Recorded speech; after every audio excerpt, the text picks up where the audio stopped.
Eulogy for a bipolar girl, and what will they say? At the end of the day, we know she was a good person. Her heart was as big as the oceans between nations, but her situation made her feel like she was lost at seas. Her mind simply pulled her apart at the seams. She was a woman too much to handle, and so we simply didn't.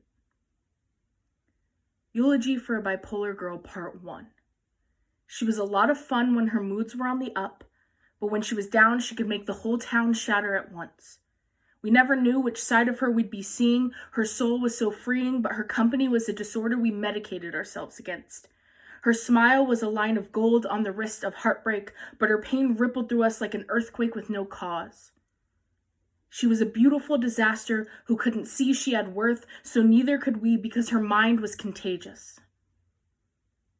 She broke down and we all carried hammers. How could we help her? Eulogy for a Bipolar Girl, Part 2. If you had known her, you would see our point. She was joint at the hip with depression, a sad and mistreated puppy regressing into herself. She was abused by her mind, so she abused us. Were we really expected to take it? Nobody deserves to be treated like she treated us, like dust gathering between the edges of blinds. Don't get us wrong, we didn't hold it against her.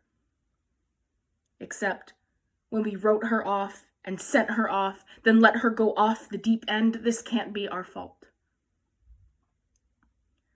Eulogy for a Bipolar Girl, Part 3.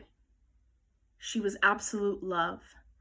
Everything from the stars above to the oceans at bay, a million dandelion wishes blowing in the wind couldn't make her stay in one place for too long.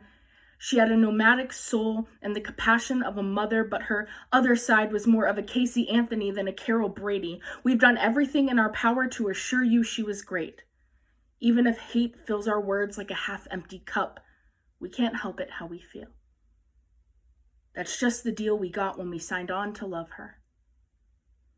And we really do love her, we swear. She just comes with too much wear and tear. We can't fault ourselves for being overwhelmed and mad or a bit glad now that we can rest easy. It's not a simple task dealing with defective parts, but we'll clock in our hours for community service anyway.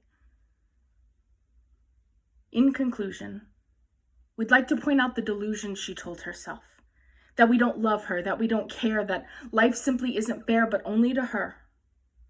She did everything in her power to tower up our sympathy so she could be high enough not to feel anymore.